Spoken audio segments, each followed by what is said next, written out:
Assalamualaikum warahmatullahi wabarakatuh. Sunan Derajat, yang juga dikenal sebagai Raden Qasim, merupakan salah satu anggota Wali Songo yang tersohor menyebar Islam di pesisir utara di Desa Derajat, Kecamatan Paciran, Kabupaten Lamongan. Sunan Derajat mengajarkan bagaimana masyarakat memiliki etos kerja keras, kedermawaan, pengentasan kemiskinan, usaha menciptakan kemakmuran, solidaritas sosial, dan gotong royong yang harus selalu ditanam sebagai bagian dari kehidupan. Nah, berikut ini senjata Sunan Derajat dalam syiar Islam. Saksikan setelah yang satu ini. Namun sebelum itu, klik subscribe dan gambar lonceng untuk mengetahui video-video menarik berikutnya. Like dan share ke semua media sosial yang kalian punya.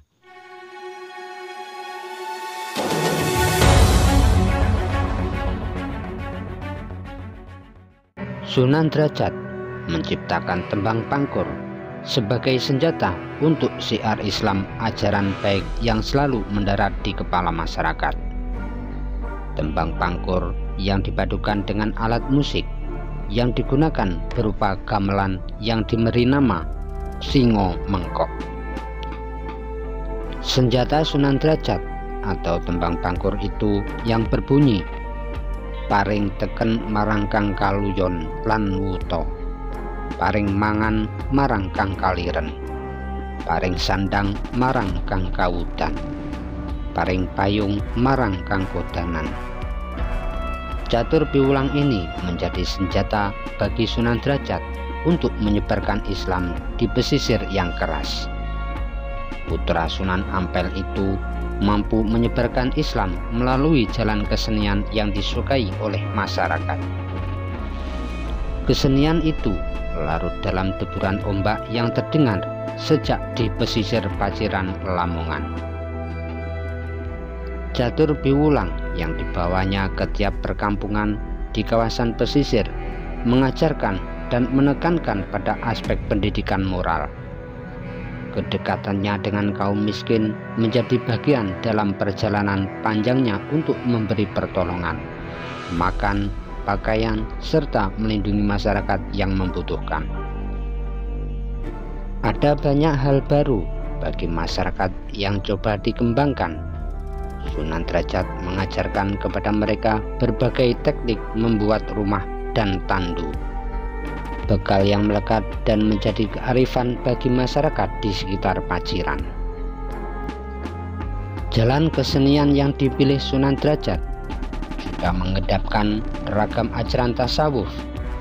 Ada banyak kedalaman, makna, dan sisi kebatinan yang bersisiran dengan kehidupan sehari-hari. Bangunan ilmu itu menjadi sebuah konstruksi filosofis yang realistis dalam upaya untuk mengurangi angka kemiskinan. Berbagai kata Sunan Derajat memberikan begitu panjang penghayatan. Laksminating subrata tan nyipta marang pringga bayaning lampah. Ragam nilai luhur memberikan sisi transenden untuk melakukan perbuatan terbaik bagi sesama.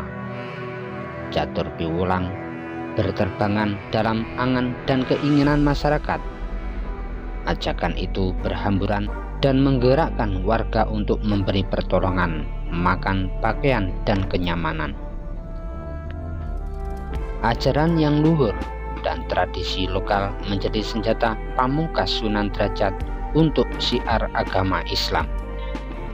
Jejak itu terlihat jelas dalam artefak yang bertulis ajaran catur piwulang di kompleks makam Sunan Derajat.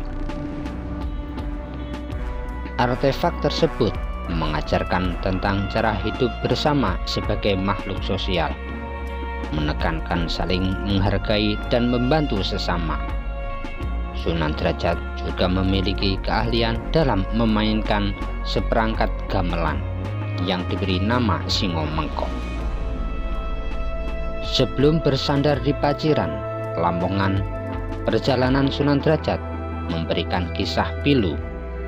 Setelah belajar di Ampel Denta, Sunan Derajat memperoleh tugas dakwah pertama dari Sunan Ampel untuk memusatkan penyebaran Islam di kawasan pesisir Gresik. Namun, di tengah perjalanan dari Surabaya menggunakan perahu, Sunan Derajat dihantam ombak yang cukup besar. Perahunya pun tenggelam. Dalam posisi perahu yang karam, Sunan Derajat bertahan dengan berpegangan pada dayung perahu dan akhirnya diselamatkan oleh ikan cucut dan ikan talak.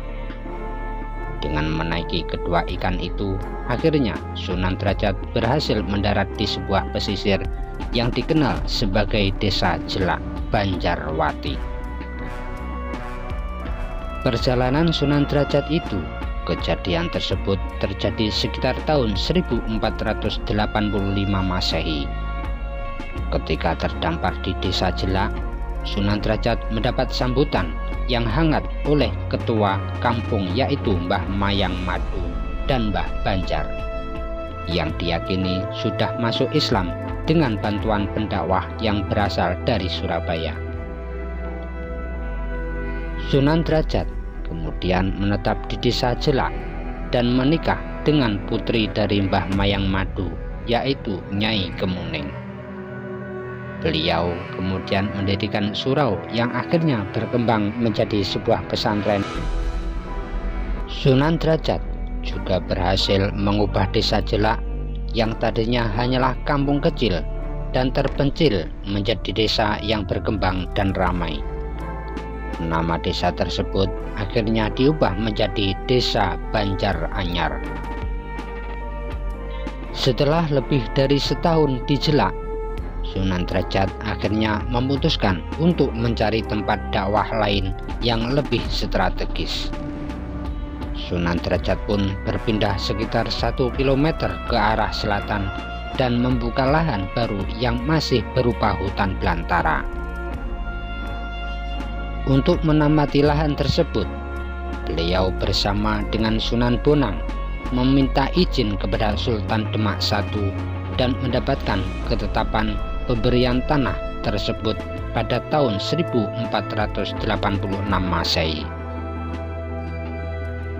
Hutan yang berada di pegunungan tersebut dianggap sangat strategis karena jauh dari banjir saat musim hujan. Dalam beberapa kisah, selama pembukaan lahan, banyak sekali makhluk halus yang marah dan meneror warga, termasuk juga penyebaran penyakit. Namun, semua tantangan itu bisa diatasi Sunan Derajat. Selama 36 tahun, Sunan Derajat menghabiskan sisa hidupnya untuk mengajarkan Islam di Dalem Dhuwur. Beliau wafat sekitar tahun 1522 Masehi dan dimakamkan di Perbukitan Derajat, Paciran. Makam beliau terletak di posisi paling tinggi dan berada di belakang. Sementara itu, di dekat makam terdapat museum peninggalan Sunan Derajat, termasuk kumpulan tembang pangkur, gamelan, dan juga dayung perahu yang pernah menyelamatkannya dari ganasnya ombak di samudra.